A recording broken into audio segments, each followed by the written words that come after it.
بسم اللہ الرحمن الرحیم۔ شروع اللہ کے نام سے جو بہت مہربان نہایت رحم والا ہے۔ سورۃ طارق اردو ترجمے کے ساتھ۔ والسماء والطارق، قسم ہے آسمان کی اور رات کو آنے والی کی۔ وما ادراک ما الطارق، اور آپ کو کیا معلوم کہ رات کو آنے والا کیا ہے۔ النجم الثاقب، وہ چمکتا ہوا ستارہ ہے۔ ان کل نفس لما علیہا حافظ، کوئی جان ایسی نہیں جس پر کوئی نگہبان نہ ہو۔ فَلْيَنظُرِ الْإِنسَانُ مِمَّا خُلِقَ، بس انسان کو سوچنا چاہیے کہ وہ کس چیز سے پیدا کیا گیا۔ خُلِقَ مِن مَاءٍ دَافِقٍ، وہ اچھلنے والے پانی سے پیدا کیا گیا۔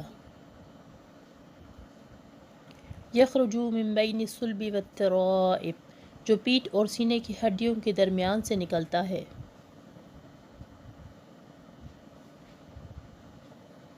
إِنَّهُ عَلَى رَجْعِهِ لَقَادِرٌ، بے شک وہ اللہ اسے دوبارہ پیدا کرنے پر یقیناً قادر ہے۔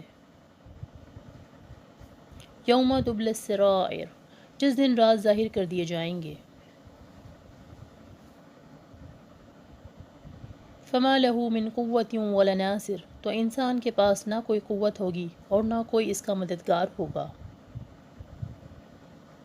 والسماء ذات الرجع، قسم ہے بار بار بارش برسانے والے آسمان کی۔ والارض ذات الصدع، اور پھٹنے والی زمین کی۔ انہ لقول فصل، بے شک یہ قرآن یقیناً قول فیصل ہے۔ وما ہوا بالہزل، اور یہ ہنسی مذاق نہیں ہے۔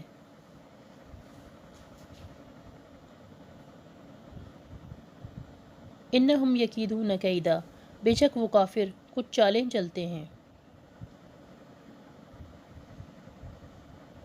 وَأَكِيدُ کیدا، اور میں بھی ایک چال چلتا ہوں۔